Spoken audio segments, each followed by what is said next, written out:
While there is still no word on a cure for the virus, government officials report the virus is not airborne, but can be transferred through contact with blood and other bodily fluids. The virus seems Well. Up so late again, are we? Tisk, little human. Didn't your parent warn you about staying up late?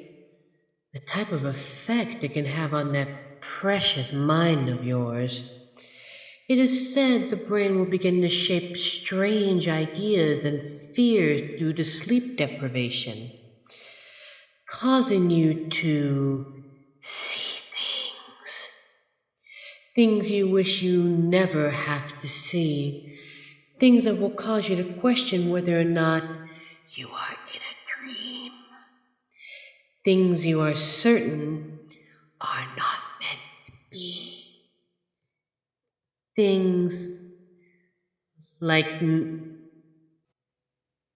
Wait a minute. Who are you and where is the kid?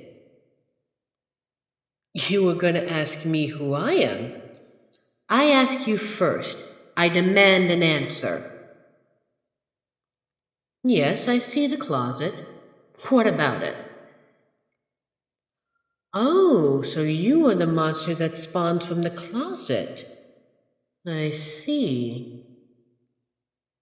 Me? I am the creature that manifests from under the bed. Now that introductions are out of the way, I must ask, what are you doing here? Why are you just lounging on this child's bed? And how come we never met? You were bored, so to kill time you turned on the TV? I see. As for why we never met... Wait, what do you mean by pure coincidence? But that's impossible. You have taken up residency as long as I have. Surely we should have crossed paths at least once.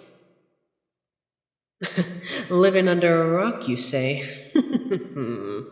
This coming from a monster who doesn't get out much. A shut-in, are we? Touche.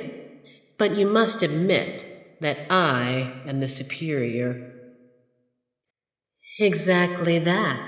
I have the poor soul running for their parents' bedroom on some nights. Oh? Then what about having them shiver under covers for their precious protection? It just sounds as though you are copying me. Copying you? You are a funny one. But no, you are the copycat, for I was here first. Besides, what good would come out of mimicking an estranged mythos like yourself? Can't prove it. Can't prove what? The fact that I am right? Your mockery will only get you so far. All right then, tell me. Tell me all about the infamous Pillsbury Doughboy incident. Well, my. It seems we both remember that vividly. At least that stopped the naughty child from sneaking raw cookie dough out of the fridge back to their room late at night. For a while, anyway. Very well, I will take your word for it. For now. But still, I don't quite get it. I can see fearing something from under the bed. But the closet? Plenty of reasons, you say. I'm not sure if I should take that statement with such credibility. Well, true, the view of that dark closet can certainly invoke fear. But with my presence under the bed, the kid can't help but have a sinking feeling of dread. especially if they suspect I arise from underneath the bed just to watch them, which I have. The closet is only effective because it mostly contains their essentials of various garments and attires. But the bed is where they must rest, unless they try to sleep on the couch or in their parents' room. And the floor is extremely uncomfortable to lie on, even for me. Yes, I have a pillow, but that is beside the point. A monster under the bed like myself would inevitably lead to a horrifying encounter, pulling off their blankie for protection, luring them to look under, and pull them in. Then make it seem like a bad dream and do it all over again on a different night. In my opinion, it's not as effective as mine. You're not wrong. Planting stuff under the bed would make it cramped, and a bunk bed would only aggravate me, especially if they choose to sleep on the top. Too much effort. Yes, I can see them sleeping up there for safety. Well, as safe as you can get. This is a gullible child we are talking about here. I honestly may start worrying for them. There is nothing scarier than a concussion. They might lose their sense of fear if they get the frontal lobe removed. Don't get cocky. You wouldn't have much luck if they decide to lock the door.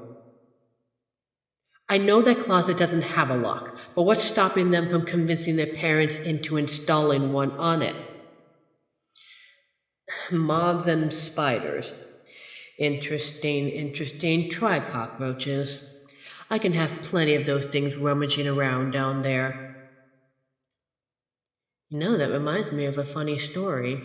I know someone who woke up with 12 roaches on his face. Personally, I find that absolutely repulsive. A spider? Really? Don't tell me you believe that old wives' tale of a myth. One does not consume a total of 8 spiders yearly throughout their life whenever they sleep. Why would I have to prove that? Never mind. I'm going back under. Wake me when the kid returns from wherever they are. Wait, what do you mean it will be a while? Vacation? For how long? 2 weeks? 2 weeks. Great. Just great. 2 weeks of nothing but absolute boredom. And I am bound to be starving for some fear during that time. What was that? Join you? Why should I even consider joining you on the bed? I suppose you make a compelling argument. Well, since I have nothing better to do.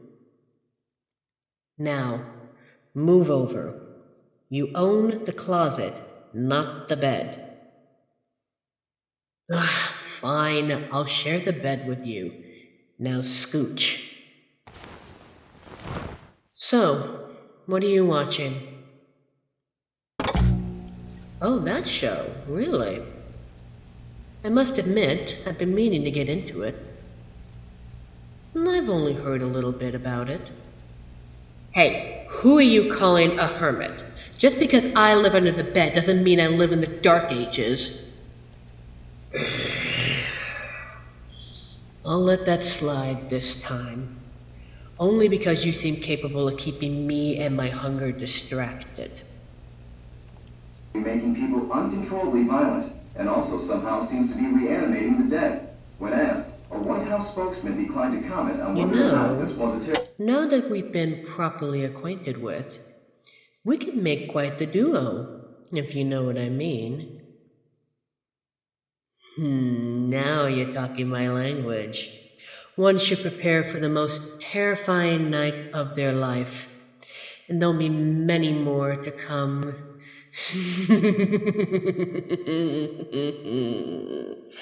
The kid won't even know what awaits him when they return.